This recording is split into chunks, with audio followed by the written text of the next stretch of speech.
ये तस्वीरें उसी स्ट्रेट ऑफ होर्मुज की हैं जो अमेरिका इजराइल वर्सेस ईरान की जंग के दौरान दुनिया भर में सबसे अधिक चर्चा में रहा। होर्मुज करीब करीब बंद था और बड़े बड़े जहाज होर्मुज के आसपास फंसे हुए थे और वे चाह कर भी होर्मुज से गुजरने की जुर्रत नहीं कर पा रहे थे क्योंकि उन्हें ईरान के हमले का डर था। हालांकि इन सबके बीच भारत के साथ साथ इक्का दुक्का देश आ रहे जहाज होर्मुज स्ट्रेट से गुजरे भी, लेकिन अब होर्मुज स्ट्रेट खुल गया है और जंग से पहले जिस तरीके से तेल के टैंकर या जहाज होर्मुज से गुजरते थे, ईरान और अमेरिका के समझौते के बाद एक बार फिर उसी तरह से गुजरने लगे हैं। हालांकि अभी गुजरने वाले तेल टैंकरों और जहाजों की संख्या पहले से काफी कम है। दरअसल जंग शुरू होने के पहले या सामान्य दिनों में होर्मुज स्ट्रेट से प्रतिदिन करीब 100 से 120 जहाज गुजरते थे, जिसमें 20 से 30 बड़े तेल टैंकर भी शामिल होते थे। इसी रूट के जरिए हर दिन लगभग 2 करोड़ बैरल कच्चा तेल और पेट्रोलियम पदार्थ दुनिया के विभिन्न देशों तक पहुंचाए जाते थे। वैश्विक समुद्री तेल व्यापार का करीब 1/4 हिस्सा होर्मुज से होकर गुजरता है। सऊदी अरब, इराक, कुवैत, कतर, संयुक्त अरब अमीरात और ईरान जैसे प्रमुख तेल उत्पादक देशों के लिए ये जलमार्ग बेहद अहम माना जाता है। हालांकि अब जब होर्मुज खुल गया है, तेल टैंकर और जहाज गुजरने लगे हैं, तो आने वाले कुछ दिनों में पहले की तरह ही तेल टैंकर और जहाज यहाँ से गुजरने लगेंगे। समुद्री निगरानी एजेंसियों और क्षेत्रीय सूत्रों के मुताबिक बीती रात होर्मुज से गुजरने वाले जहाजों ने बिना किसी सुरक्षा बाधा के अपनी यात्रा पूरी की, जिससे ये उम्मीद बढ़ी है कि क्षेत्र में तनाव कम हो रहा है और अंतर्राष्ट्रीय व्यापार धीरे धीरे सामान्य स्थिति की ओर लौट सकता है। वहीं अमेरिका ईरान के बीच हुई डील और होर्मुज खुलने को लेकर विदेश मामलों के जानकार रविंदर सचदेव ने कई बातें कही। देखिए, ये जो शांति फिलहाल के लिए हुई है होर्मुज पे ईरान के साथ, अव्वल तो बहुत अच्छी बात है दुनिया भर के लिए, सबके लिए, दुनिया की इकोनॉमी के लिए, ह्यूमैनिटी के लिए। सेकंड, भारत के लिए भी डेफिनेटली ऑफ कोर्स सारे वो हैं, प्लस एज वेल जो हमारे इंडियंस इन देशों में नौकरियां करते हैं उनकी सेफ्टी सिक्योरिटी का भी हमें कंफर्ट है। सबसे बड़ा फायदा तो ऑब्वियसली ये दुनिया को हमें भी कि एनर्जी सप्लाईज खुलेंगी, तेल की कीमतें स्टेबल होंगी, परंतु फिलहाल जो प्राइसेस महंगाई हो रही हैं वो इतनी जल्दी अभी वापस नहीं आएंगी, क्योंकि इसका बेनिफिट आने में महीनों लगेंगे, सालों भी लग सकते हैं, क्योंकि तेल की प्रोडक्शन की भी कुछ फैसिलिटीज बर्बाद हो गई हैं। कतर का करीब 19% LNG गैस डिस्ट्रॉय हो गया, वो 3 से 5 साल लगेंगे दोबारा लाइन में लाने में। तो ये सारी इकोनॉमी को लेकर के हैं।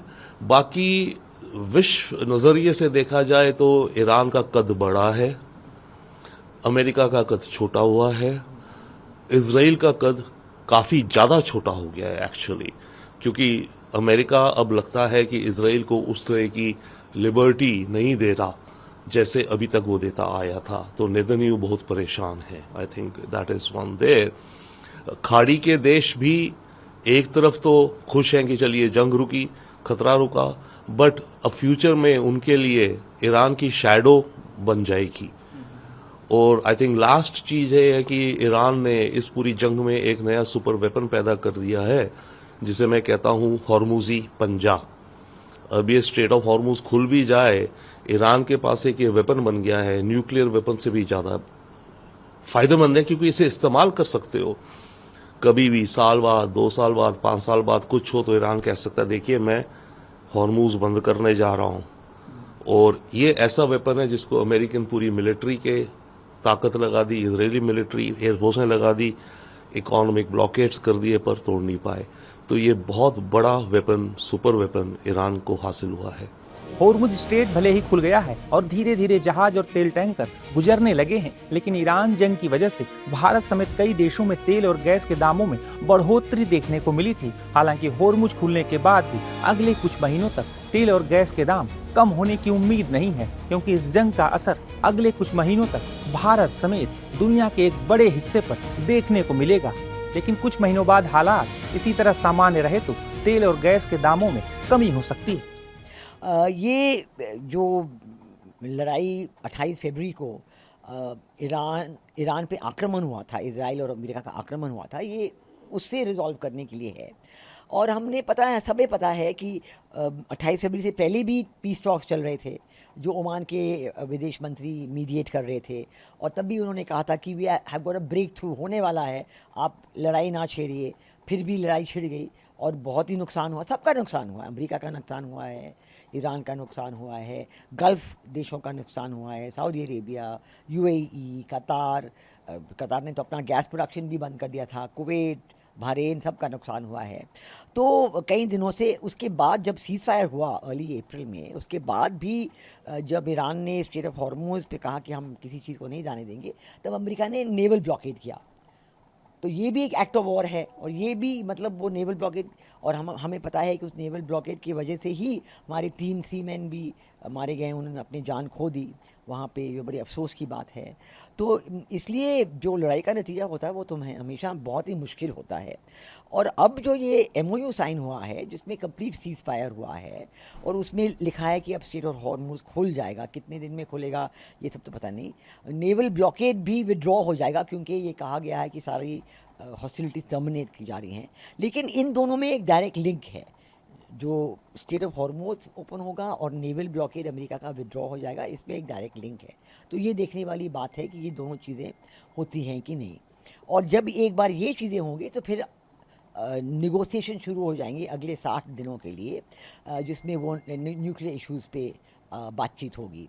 तो ज़रूर पहले जो शुरू हुआ था, उस वक्त जो पहला राउंड लड़ाई शुरू होने के बाद 28 फरवरी के बाद जो पहले राउंड नेगोशिएशन के थे वो इस्लामाबाद में हुए थे, लेकिन उसके बाद जो है कतार का पल्ला बड़ा भारी है, जो अल्टीमेटली निगोशिएशंस कंप्लीट करने में कतार का रोल ही था, क्योंकि उसमें कुछ ये ऐसे था ही नहीं, क्योंकि बल्कि पाकिस्तान के रोल पे बड़ी आंच आ गई थी कि ये क्यों ऐसे हो रहा है, क्योंकि पाकिस्तान में तो अमेरिकन जेट भी स्टेशन है और ईरानियन जेट भी स्टेशन है। तो ये इसकी वजह से, ये कंट्रोवर्सी होने की वजह से पाकिस्तान ने काफ़ी उनका रोल तो पीछे हट गया था। देखिए, भारत में जो हमारे रिटेल में जो तेल की प्राइसेस चल रही थी, भारत की सरकार ने उसको अब्जॉर्ब किया था, उस प्राइस राइज को या कहें कुछ लॉस को अब्जॉर्ब किया था। इसीलिए हमारे यहाँ एज अ परसेंटेज आप देखिए प्राइसेस ज्यादा नहीं बढ़ी, पर दुनिया भर के मुकाबले में हमारी प्राइसेस ज्यादा नहीं बढ़ी। तो अब जब दुनिया में प्राइसेस गिरेंगी तो हम इतनी जल्दी से वापस नीचे भी नहीं करेंगे, क्योंकि हम ऑलरेडी जिस लेवल पे थे हमने उसी को मेंटेन करने का प्रयास किया। ये तो रहेगा तेल की कीमतों पे भारत में, बट उसके अलावा देश के अंदर फिलहाल में जो है अभी इसका बेनिफिट आने में वक्त लगेगा। महंगाई रहेगी और बल्कि बढ़ेगी, बल्कि शॉर्टेजेस कुछ चीजों की और बढ़ेंगी। स्टॉक मार्केट आपकी यहाँ होप में रहती है, पॉजिटिव में रहती है, सेंटीमेंट तो वो रहेगी, उसके लिए फायदा है स्टॉक्स का। बट रोजमर्रा की जिंदगी में महंगाइयां बढ़ेंगी अभी अगले 3 से 6 महीने तक। पर यह कि अब ये दिखेगा कि ओके, जो भी होगा आगे बेहतर होना है, क्योंकि ये जंग फिलहाल रुक गई है। ईरान जंग की वजह से दुनिया के एक बड़े हिस्से में उथल पुथल मची हुई थी, जो अब थमती नजर आ रही है। अमेरिका और ईरान के बीच 14 सूत्रीय समझौतों पर मुहर लगी है और अगले 60 दिनों तक दोनों देशों के बीच कई अहम मुद्दों पर बातचीत भी होनी है। ईरान के साथ समझौते के बाद अमेरिकी राष्ट्रपति ट्रंप काफी उत्साहित हैं, तो वहीं ईरान भी राहत की सांस ले रहा है। हालांकि इन सब के बीच इजराइल नाराज है और वो ईरान के हर कदम पर बारीकी से नजर रखे हुए है।